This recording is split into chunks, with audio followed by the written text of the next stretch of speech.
Olá, aluna, aluno, sou o professor Edivaldo e convido você a assistir comigo a aula sobre evolução. Bom, quando falamos de evolução, duas teorias basicamente vêm à nossa mente. O criacionismo e também o evolucionismo, certo? O criacionismo, ele reporta que uma deidade, um ser celestial, uma divindade, um Deus, ele é responsável pelo surgimento do planeta e da vida.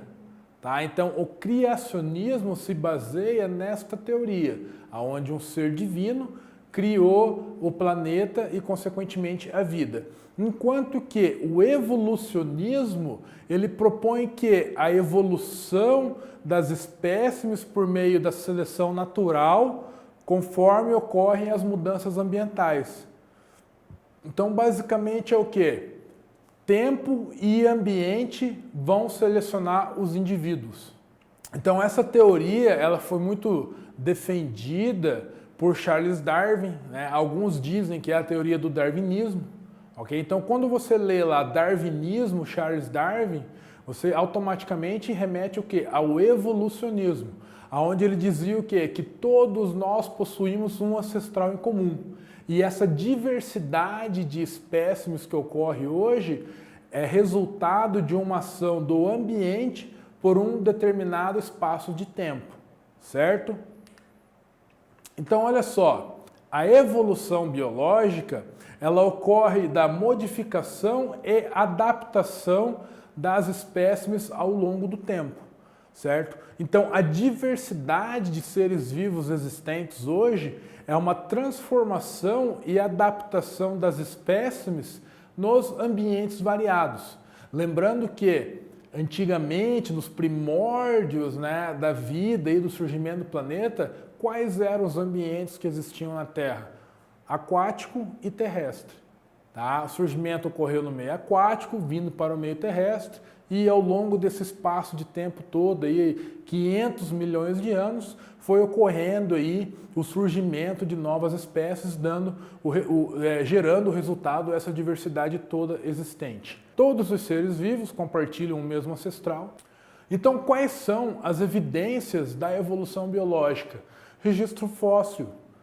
O vestígio de organismos antigos, um dinossauro, um ser que existiu aí há cerca de 150 milhões de anos. Então, um registro fóssil, ele é uma evidência biológica da evolução, Quer dizer que teve ancestrais, ok? Adaptações dos seres vivos aos seus ambientes.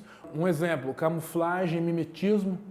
Tá? São indivíduos que vivem no mesmo ambiente por um longo período de tempo, onde ele vai possuindo as características daquele ambiente.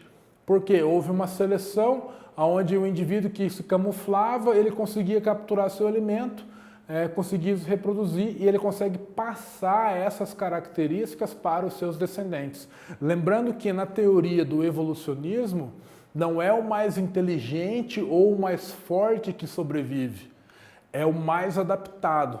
Então, aquele que se adapta melhor ao ambiente, ele sobrevive, ele consegue se reproduzir e essa reprodução faz o quê? Que ele passe estas características aos seus descendentes, ok? Tendo então a tal famosa herdabilidade, beleza?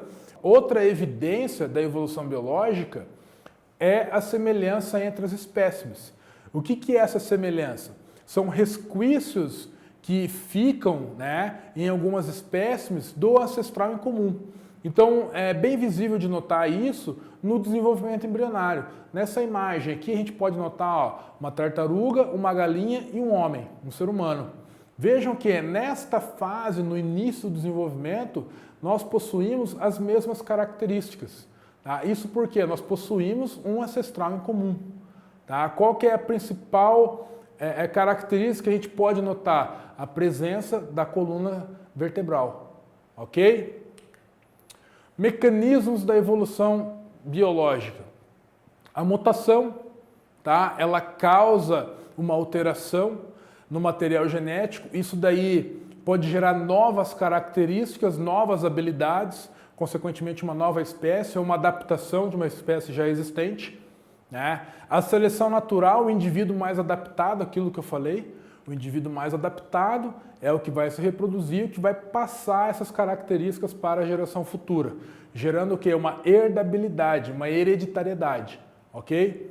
As mudanças, elas ocorrem de forma pequena, sutis e muito lentas. É um processo muito lento, a gente não consegue visualizar ao longo de uma vida. Isso ocorre, é a mesma coisa que a gente pensar da seguinte maneira: quando que eu me transformo de jovem para homem? É do dia para a noite ou é ao longo de um espaço de tempo? Certo? Vou falar para vocês aqui, ó, especiação. O que é especiação? O pessoal gosta muito de cobrar isso. Tá? Então, especiação, ela é um surgimento de novas espécimes a partir de um ancestral em comum. Então, um exemplo assim, eu tenho um rio, a curva de um rio, e que em um dado momento trancou essa curva de rio, e o rio seguiu um outro caminho, e essa curva virou uma lagoa.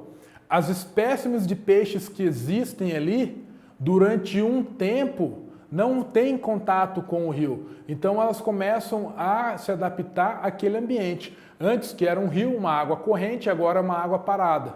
Então isso daí vai caracterizar, vai possibilitar o surgimento de uma nova espécie. Então o nome disso a gente dá de especiação. E quando eu falo espécie, eu falo muito em espécie, né? Mas eu não disse no que é uma espécie, então. Uma espécie é um grupo de indivíduos semelhantes capazes de compartilhar material genético, tá? Desde que gere um descendente fértil, ok? Então o que é espécie? Nós, seres humanos, qual que é a nossa espécie? Homo sapiens. O cachorro, qual que é a espécie do cachorro? Canis familiares, ok? Então são indivíduos semelhantes que trocam material genético e que geram um descendente fértil, beleza? Bom, espero ter ajudado você neste conteúdo, desejo bons estudos e até o futuro.